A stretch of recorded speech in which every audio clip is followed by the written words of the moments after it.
살아있는 교회의 양육 1단계 그리스도인의 삶 3강 성경에서 말하는 회개란.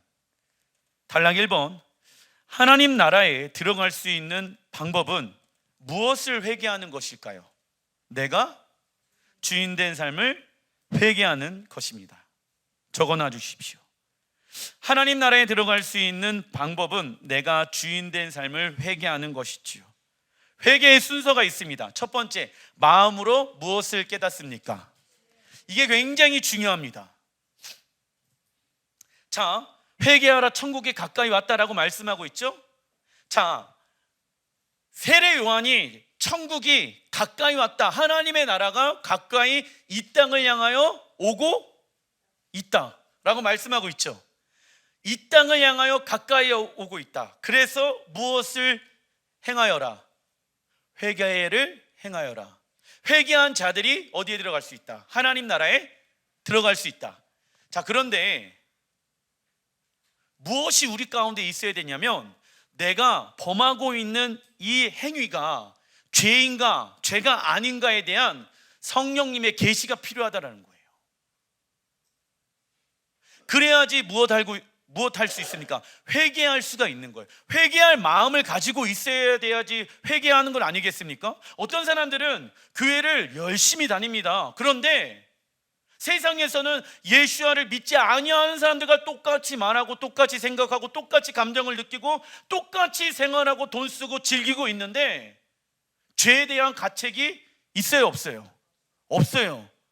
성경은 그러한 사람들을 무엇을 맞은 자라고 말씀하고 있습니까? 화인을 맞았다. 양심의 가책에 대해서 성령님이 내 안에 계시는 분들은요, 무엇에 민감하기 시작합니까? 죄에 대해서 민감하게 시작합니다. 죄에 대해서 민감하게 반응하기 시작한다는 거예요. 예수님과 동행하는 사람들은 무엇이 죄입니까? 무엇이 죄가 아닌가를 알고 있다. 죄의 기준은 나에게 있는 것이 맞다, 아니다. 죄의 기준은 무엇입니까? 하나님의 말씀이겠죠. 그런데 어떤 사람들은 죄의 기준을 자신에게 두어요. 이 정도 죄는 하나님 다 용서해 주시는 거 아니야? 그 죄에 대해서 가볍게 여기는 사람들이 있습니다. 자, 가벼운 죄든 무거운 죄든 다 무엇입니까? 다 죄죠. 근데 어떤 사람은 요 정도의 죄는 가벼운 죄, 그죠? 어떻게 거룩하게만 살 수가 있겠어? 요 정도 죄는 지을 수 있어. 죄에 대해서 스스로 나는 관대해. 죄를 용납하는 것이죠. 그게 문제라고. 그러다 보니까는 마음이 강팍해지는 거예요. 그래서 첫 번째, 무엇을 깨닫지 못합니까? 마음으로 죄를 깨닫지 못하는 거예요. 왜? 반복해서 지금 행하고 있기 때문에. 그런데 교회는 나와, 놀랍게도 두 번째, 죄에 대한 무엇을 해야 합니까? 회개 기도를 해야 합니다. 회개 기도를 함으로 인해서 좀 이따가 구체적으로 말씀을 드리겠지만, 그냥 주님 죄송합니다로 끝나는 것이 아니에요. 하나님, 이 죄가 내 안에 있습니다. 인정해야 되겠죠? 이 죄는 너무나도 더럽고 추악합니다. 죄에 대해서 무엇을 느껴야 됩니까? 감정을 느껴야 되는 거예요. 죄는 추악하고 더러운 것이겠죠. 죄는 아름다운 거예요? 죄는 더럽고 추악한 거예요. 그래서 회개 기도할 때 하나님 죄송합니다 이렇게 끝나는 게 아니에요. 하나님, 내 안에 더럽고 추악한 죄가 있습니다. 그러면 무엇이 이입되어집니까? 감정이 이입되어지는 거예요.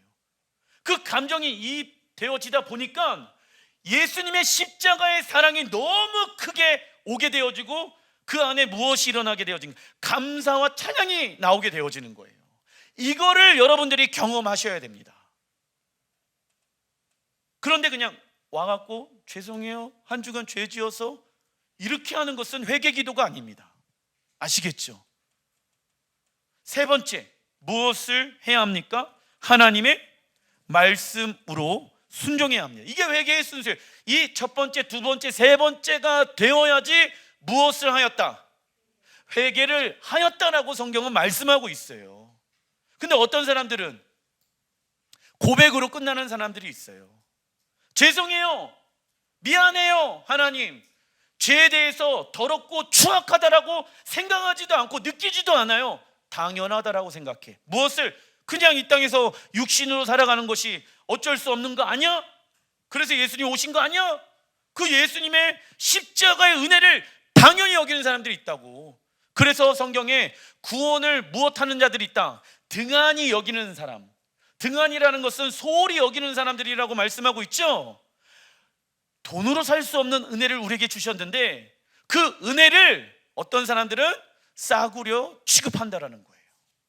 누가요? 고백으로만 끝나는 자들이. 그렇다면 진짜 회개가 있고 가짜 회개가 있겠지요. 가짜 회개하는 사람들이 교회에 많을까요? 진짜 회개하는 사람들이 교회에 많을까요? 여러분들은 진짜 회개하였습니까? 가짜 회개하였습니까? 지금도 이 시대에 저는 세례 요한처럼 회개하라, 천국이 가까이 왔다라고 선포해야 하는 때인 것 같습니다.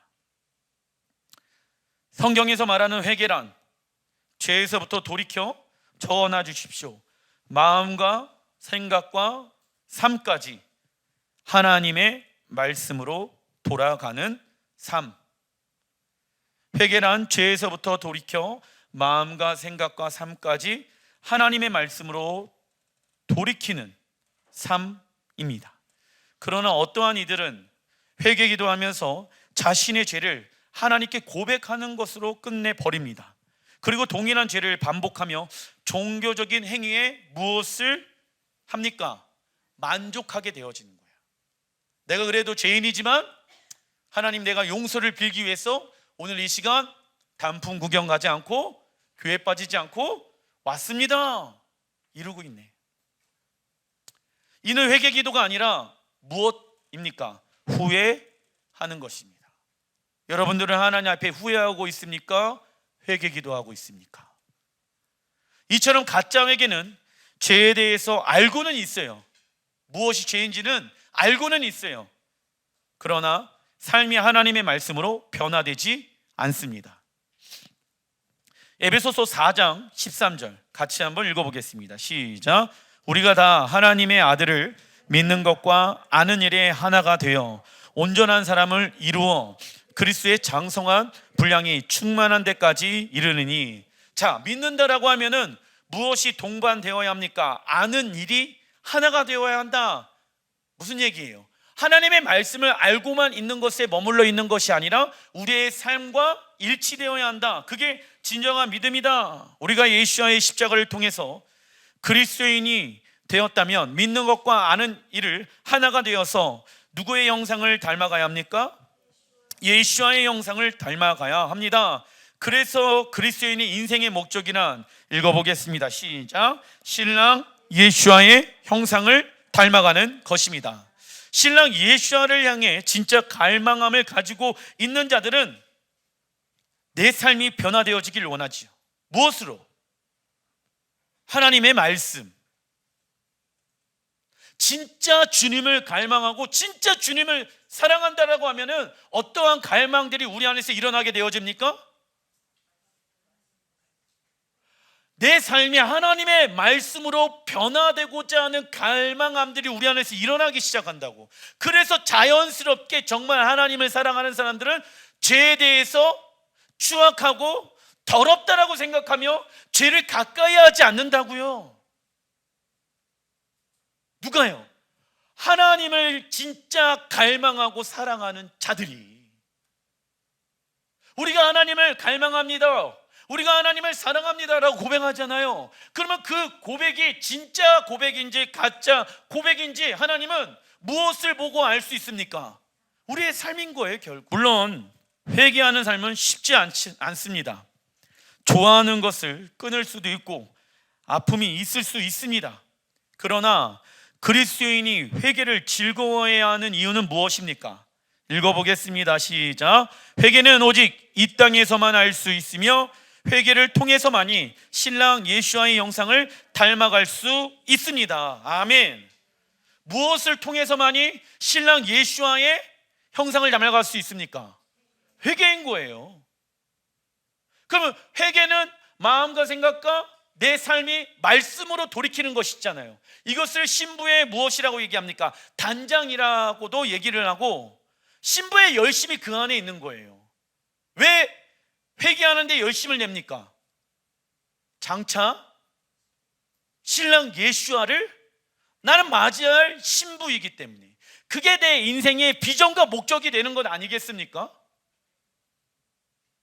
영원한 하나님의 나라가 있다는 것을 믿는 사람들은 이 땅에서 회개함으로 신랑 예수와의 형상을 닮아가도록 준비한다라고요.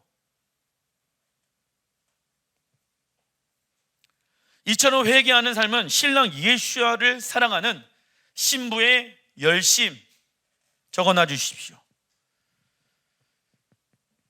그러나 그리스도인이 신부의 열심을 내지 않을 때가 있습니다. 언제 그렇습니까? 다른 것에 열심을 낼 때이겠죠. 이들은 즐겁고 행복하게 신앙생활하는 것이 무엇인지 알아요, 몰라요? 아까 예배의 연속, 기도의 연속인 거예요. 기도할 때 나는 행복합니다. 내가 예배 드릴 때 나는 즐겁습니다. 왜 즐겁고 왜 기쁜지 아십니까? 영원한 하나님의 나라에 들어가서 그분의 보좌 앞에서 날마다 나는 있을 것이며, 영원부터 영원까지 나는 주님을 찬양하고 주님을 예배하는 것에 내 삶을 두기 위함인 것이죠. 그래서 성경 시편 16편 11절에 보게 되어지면 주의 우편에는 영원한 즐거움이 있다라고 말씀하고 있습니다. 따라해 주시면 감사하겠습니다. 거룩한 즐거움 내 안에서 일어날지어다. 아멘. 죄는요, 우리의 영혼이 하나님으로부터 만족하지 못할 때, 죄는요, 우리의 영혼이 하나님을 향하여 즐거워하지 아니할 때, 죄는요, 우리의 영혼이 하나님을 향하여 기뻐하지 아니할 때 들어오는 거예요.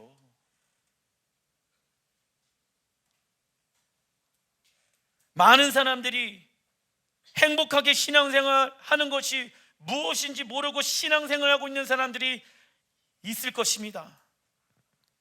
중간 1번 고린도서 7장 10절, 하나님의 뜻대로 하는 근심. 자, 하나님의 뜻대로 하는 근심이 있대요.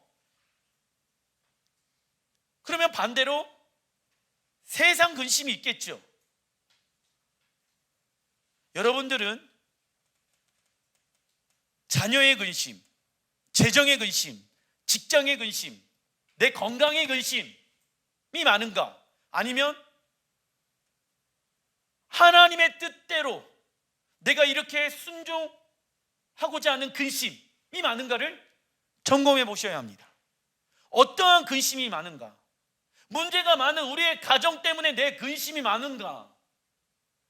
장사가 잘 되어지지 않는 우리의 사업장 때문에 나는 근심하고 있는가? 우리의 자녀 때문에 나는 근심하고 있는가?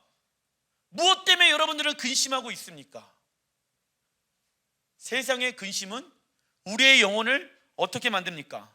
사망을 이루는 것이다 라고 말씀하고 있죠. 그런데 하나님의 뜻대로 하는 근심은 후회할 것이 없는 무엇의 회개입니까? 구원에 이르게 하는 회개. 할렐루야. 어떠한 말이 있습니까? 구원을 이르게 하는 회개. 우리 교회에서는 구원을 이루어가는 삶, 구원을 이루어가는 데 있어서 무엇이 동반되어야 합니까? 회개가 동반되어야 한다. 내 삶은 정말 하나님의 말씀에 근거하여 변화되어져 가고 있는가? 여러분들 근심하셔야 됩니다.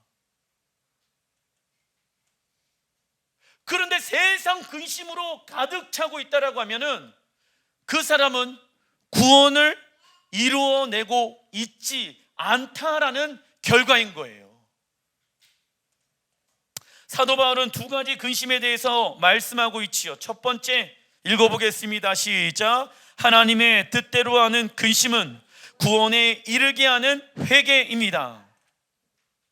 구원이 완성되어졌다, 완성되어지지 않았다, 완성되지 않았다, 구원에 이르게 한다.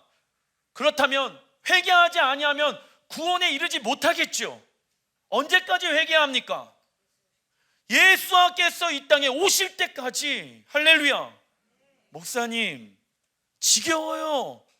어떤 사람이 지겨울까요? 어떤 사람이 하나님을 예배하고 하나님을 찬양하고 회개하는 것을 지겨워할까요? 예수님과 하나님과 관계가 멀어져 있는 사람이겠지요. 그리고 내 즐거움은 어디에 있습니까? 세상에 있겠죠. 내 근심은 어디에 있겠습니까? 세상에 있겠죠. 그런 사람들이 어떻게 천국에 갈 수 있다라고 얘기할 수가 있겠습니까? 그런 사람 천국 갑니까? 못 갑니까? 못 갑니다. 제가 얘기하는 게 아니라 사도 바울이 지금 고린도후서 7장 10절 회개에 이르게 하는, 구원에 이르게 하는 회개를 행하여라라고 말씀하고 있잖아요. 우리는 회개의 기준을 누구의 기준으로? 우리의 기준이 아닌 하나님의 말씀으로 세워놓아야 합니다. 그 이유는 하나님의 말씀으로 우리의 삶을 비추어 봤을 때 거룩하지 못한 모습들이 너무 많음에도 불구하고 회개할 생각을 하고 있지 않기 때문입니다. 왜? 회개의 기준을 본인에게 두는 거예요. 아까 얘기했던 작은 죄, 큰 죄. 진짜 회개하는 사람들은요, 무엇을 바꾸기 시작하는지 아십니까? 감정과 생각과 삶을 변화시키기 시작합니다. 불경건, 베드로후서 2장 5절에 나와 있는데, 이 불경건의 히브리 원어를 보니까 한예프, 뜻은요, 적어놔 주십시오. 죄에 오염되어 있다, 위선적이다, 죄에 오염되어 있다, 위선적이다의 뜻을 가지고 있습니다. 불경건한 사람들, 죄에 대해서 무엇되어져 있다? 오염되어져 있다라고 하나님은 말씀하고 계시는 거예요. 어떤 이들은 불경건에 대해서 나는 예수와의 십자가의 은혜로 구원을 받았기 때문에 경건하지 못한 모습은 예수와께서 다 용서하실 것이야 라고 생각하며 불경건에 대해서 가볍게 여깁니다. 이는 진짜 회개와 가짜 회개를 올바르게 식별하지 못한 결과인 거예요. 무엇이 회개인지 무엇이 회개가 아닌지를 분별할 수 있는 기준이 없으니까 불경건한 삶에 대해서는 하나님이 용납해 주실 거야. 잘못된 것이죠. 진짜 회개하는 자는 죄를 매혹적으로 보는 것이 아닌 추악하고 혐오스러운 것으로 봅니다. 그리고 자신의 죄악된 행동을 철저히 무엇합니까? 증오하고 미워하기 시작해요. 여러분들 회개기도 하셨대. 이러한 감정을 느끼셔야 한다고. 죄는 더럽고 추악한 것이다. 죄를 증오하고 미워하는 감정이 내 안에 있어야 된다고요. 그냥 단순히 미안해요, 쏘리, 예수님, 이거 회개 아니에요. 기도하실 때 내 감정이 아무렇지도 않는다, 회개 기도를 하는데 아무렇지도 않아요? 그럼 문제가 있는 거예요. 감정을 실어야 되는 거예요, 기도할 때는요. 왜요? 죄에 대해서 얼마나 더럽고 추악하신 것인지 내 마음 가운데 두어야지 다시는 그 죄를 생각하지 않겠지요. 더러운 것을 가까이 하는 사람이 어디 있겠습니까? 그죠?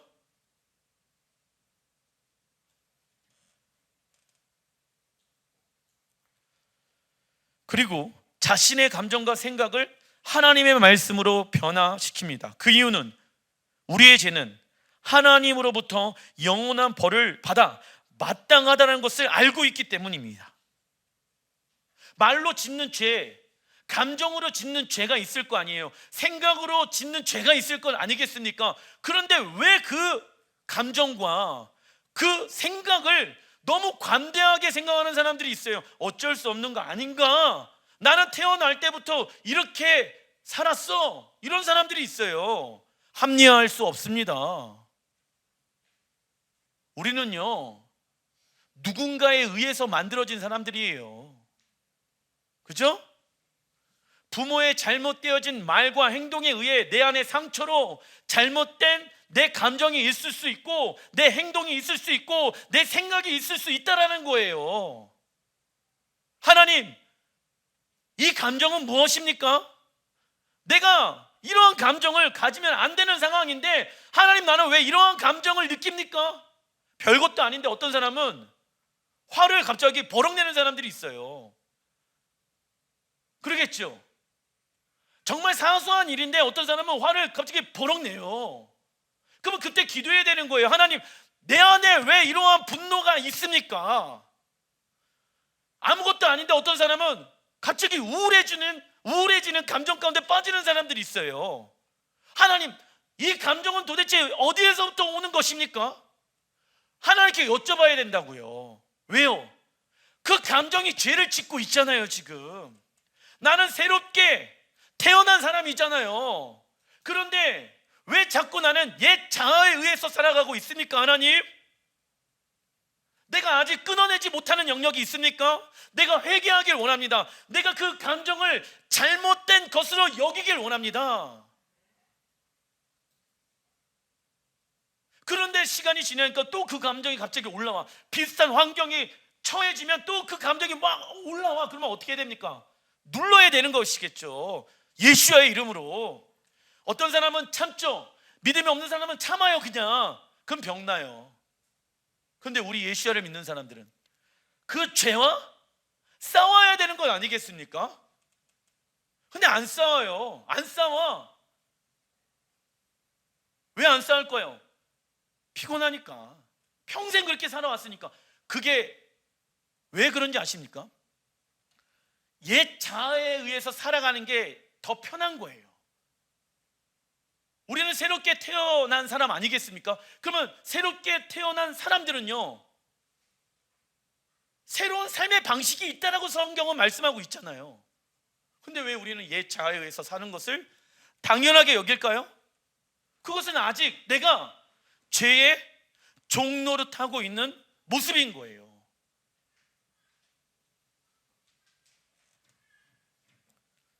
그리고 하나님 앞에 엎드려 자신이 지은 죄를 애통해하며 통회의 눈물로 기도하기 시작한다. 그때 우리는 마땅히 지옥에 떨어져야 할 존재인데 예수와의 십자가 사랑을 묵상할 때 전에 느끼지 못했던 감사를 느끼게 되어지는 것입니다. 무엇을 하게 되어졌을 때? 회개, 기도를 행하게 되어졌을 때.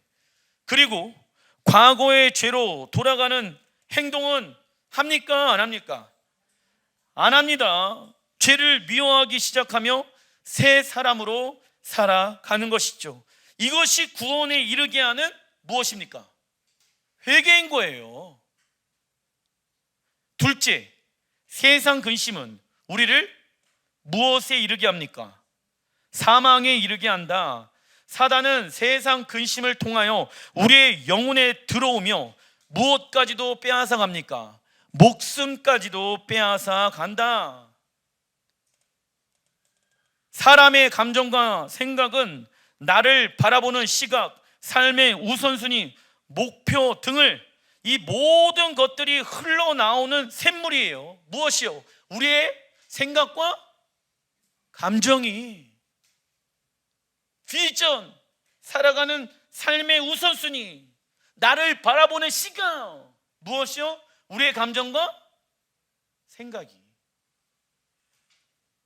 그러면 감정 바꿔야 되는 건 아니겠습니까?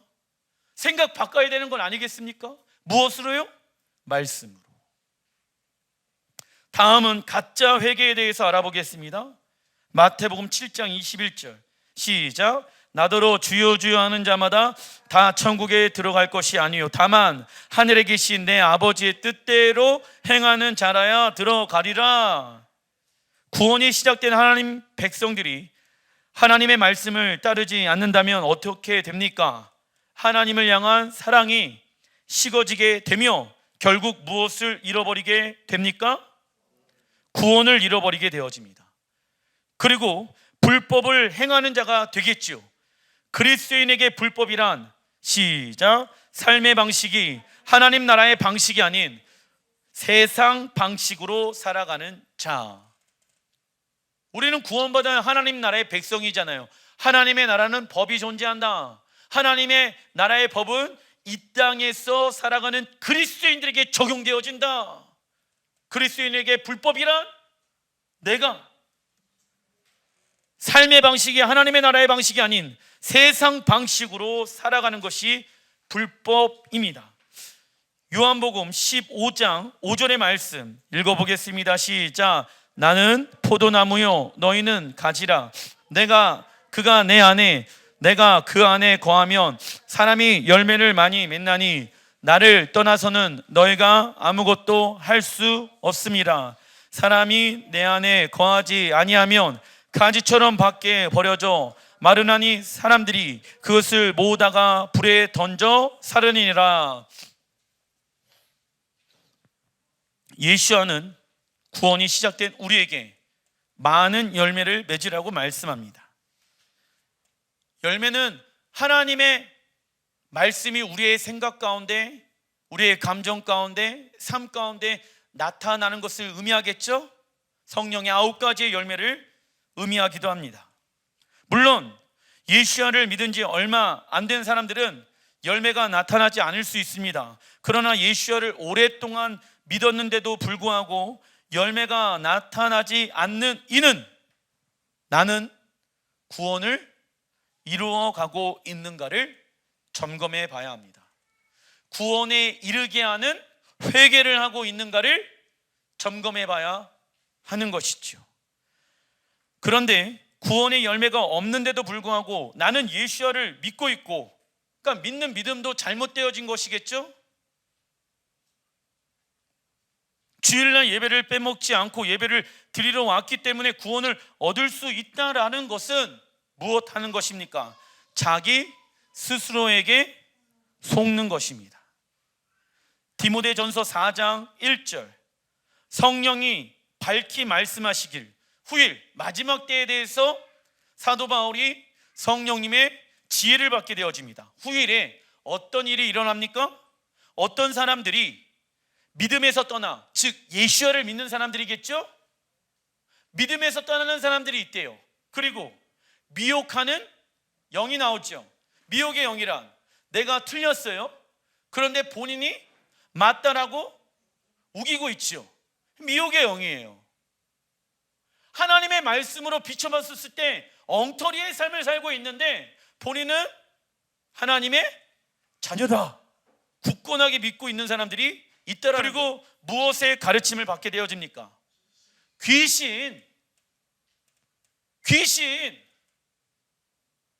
귀신의 가르침을 받는 사람들의 특징이 무엇인지 아십니까?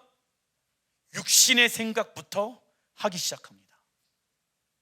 하나님의 말씀과 정반대인 것부터 생각합니다.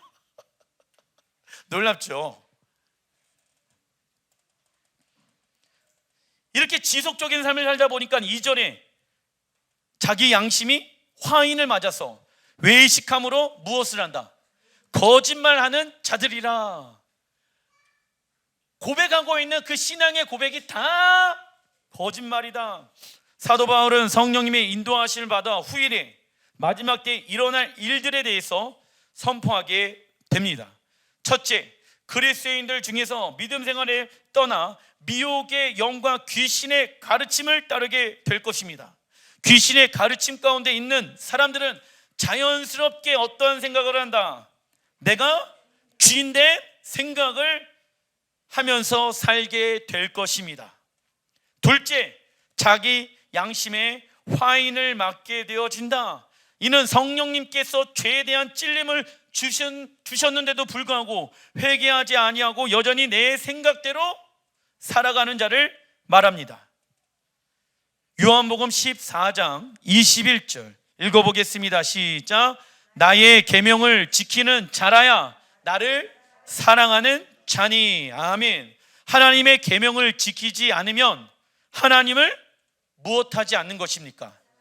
사랑하지 않는 것입니다. 이들은 천국에 들어가기는 원하지만 하나님의 뜻에 순종하고자 하는 무엇이 없다? 열정은 없습니다. 우리가 하나님의 말씀에 순종하기 어려운 이유는 하나님이 어떠한 분인지를 모르기 때문이다. 하나님이 어떠한 분인지 모르는 사람들의 특징은 하나님께서 무엇을 하라는 것에 집중합니다. 그 결과 하나님의 말씀이 비논리적이고 비합리적이라고 생각하며 쉽게 지쳐버리고 그 결과 신앙생활하는 것이 힘들고 어려운 것이라고 생각합니다. 그러나 우리가 집중해야 하는 것은 하나님께서 말씀하신 내용보다는 우선 그 말씀하신 누구에게? 하나님께. 하나님 신실하신 분이십니다. 하나님 위대하신 분이십니다. 하나님 전능하신 분이십니다. 그러면 신뢰가 쌓이기 때문에 그게 논리적이든 논리적이지 않든 그것에 접근하지 않는다는 거예요. 하나님이 어떠한 분인지 알면 하나님의 말씀에 무엇하게 되어져 있습니까? 순종하게끔 되어져 있다. 히브리서 2장 3절 읽어보겠습니다. 시작. 우리가 이같이 큰 구원을 소홀하게 여기면 어찌 그 보응을 피하리요. 보응은 이제 선과 악에 대한 심판을 얘기하는 거예요. 우리에게 가장 소중한 분은 누구입니까? 구원자 예수와. 그렇다면 누가 소중한 구원을 소홀하게 여깁니까? 자신이 원하는 것을 얻었어요. 결혼 생활도 마찬가지 아니겠습니까? 이 사람이랑 결혼했으니까 내가 원하는 사람을 얻었잖아. 그러니까 진짜 사랑하는 사람들은 결혼하고 이후부터 더 잘해주는 건 아니겠습니까? 맞아요, 아니에요? 그런데 내가 사랑하는 사람을 얻었으니까 그 다음부터는 막대. 그거는 엉터리지. 그죠? 똑같은 거예요.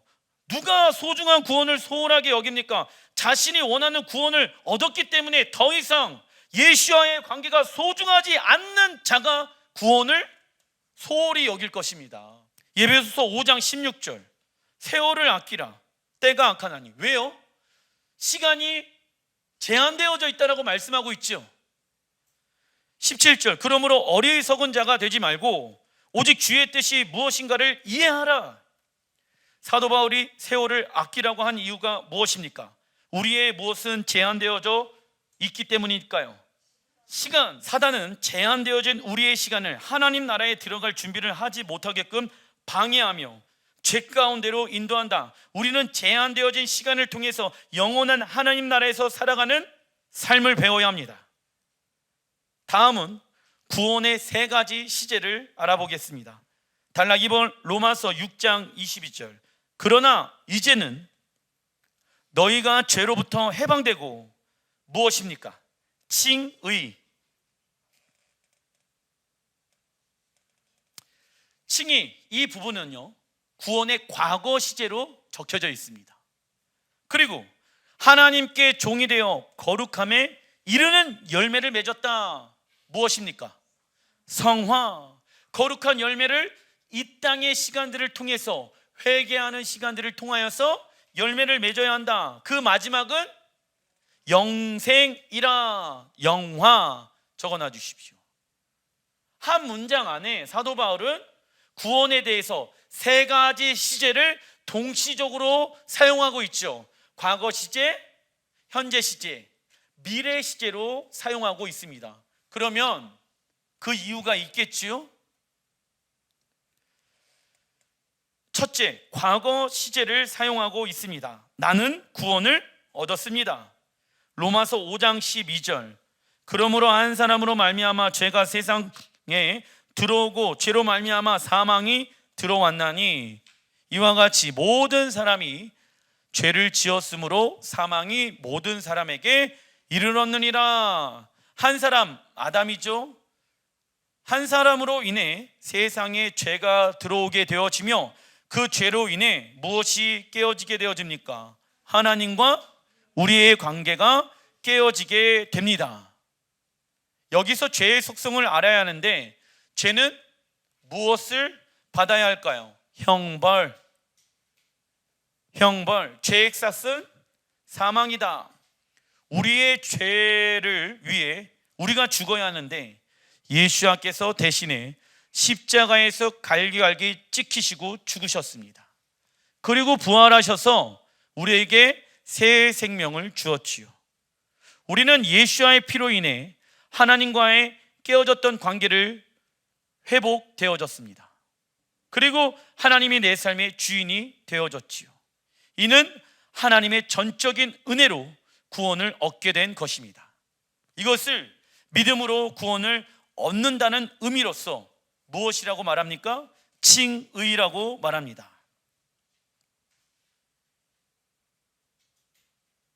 둘째, 현재 시제로 구원은 사용되어졌습니다. 나는 구원을 이루어갑니다. 빌립보서 2장 12절 시작. 항상 복종하여 두렵고 떨림으로 너희 구원을 이루라. 생명의 말씀을 밝혀 나의 다름질이 헛되지 아니하고 수고도 헛되지 아니하므로 그리스도의 날에 내가 자랑할 것이 있게 하려 함이라. 아멘. 자, 구원에 대해서 세 가지 시제가 적혀 있다는 것을 모르는 사람들은 그냥 한 번 구원은 영원한 구원이라고 생각하면서 산다고요. 과거 시제, 현재 시제, 미래 시제가 나뉘어져 있다. 우리의 과거의 믿음, 예수와를 주로 인정, 그리고 또 예수와를 인격적으로 만나는 것을 뜻하겠죠. 우리의 과거의 믿음과 미래의 믿음, 천국 가는 것, 예수와께서 왕과 신랑과 재판장으로 오셔서 하나님의 나라가 이 땅에 완성되어지는 것을 얘기하고 있습니다.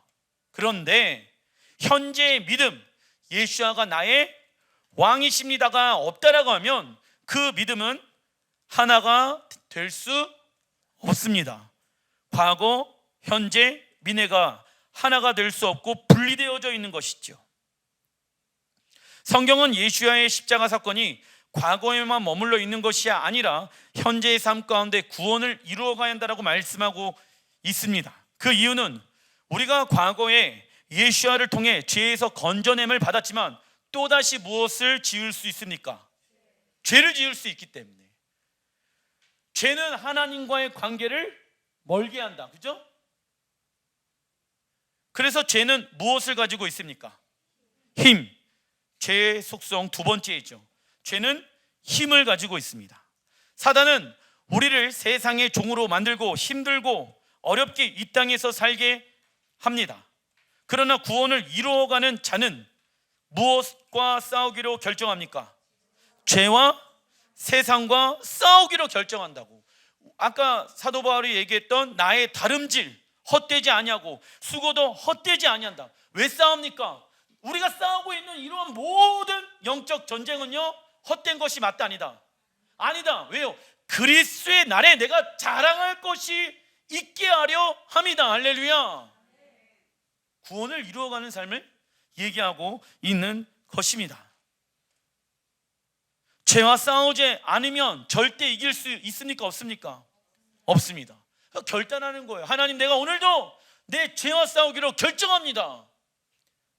어쩔 수 없다라고 하면서 죄와 함께 살아가는 것이 아니라, 그러나 많은 그리스도인이 삶의 현장에서 패배합니다. 그 이유는 예수와의 승리가 나의 승리라고 믿고는 있어요. 그러나 예수와의 이름으로 싸우지 않기 때문입니다.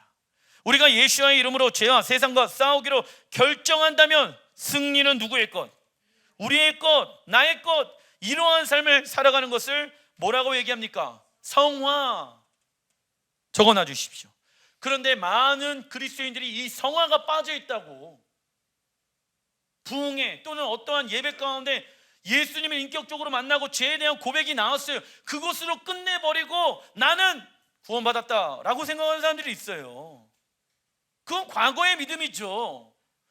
그 과거의 믿음이 현재의 믿음 가운데 살아 있어야 하며, 내가 미래 가운데 이 땅에 완성되어질 하나님의 나라에 들어갈 그 믿음이 있다라고 하면 현재의 믿음을 통해서 미래의 믿음이 소망이 생기는 것 아니겠습니까? 그러나 잘못된 구원은 믿음으로 얻는 것이고 행함은 무엇에 관한 것이라고 가르칠까요? 상급. 그러나 성경은 믿음과 행함 이 두 가지가 다 있어야 한다고 가르치죠. 야고보서 2장 14절 17절에 적혀져 있습니다. 믿음으로 구원을 얻기 때문에 마음껏 죄를 지으며 살아도 구원을 얻는다는 논리는 누구에게 속는 것입니까? 스스로에게 속는 거예요. 우리가 무슨 짓을 행하여도 구원을 잃어버리지 않는다는 잘못된 생각의 결과는 죄를 너무 쉽게 짓습니다. 세 번째, 구원은요 미래 시제로 사용되었습니다. 그래서 나는 구원을 완성하였습니다.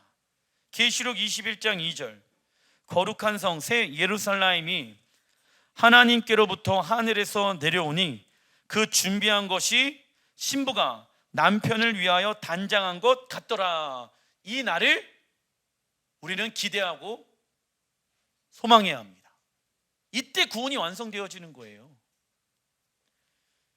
신부, 히브리 원어로 보니까 칼라흐, 뜻은요 완성, 적어놔 주십시오. 히브리어 칼라흐는 신랑 하나님이 거하시는 성막이 완성되어졌을 때 사용되어졌습니다. 결혼식에 있어서 가장 중요한 것은 서로를 향한 사랑이겠지요. 그래서 하나님의 나라가 언제 완성되어집니까? 신부가 하나님의 말씀으로 단장되어졌을 때 하나님의 나라가 이 땅에 완성되어지는 것입니다. 신랑 하나님의 사랑은 우리를 사랑하시되 십자가에 죽기까지 사랑하셨습니다.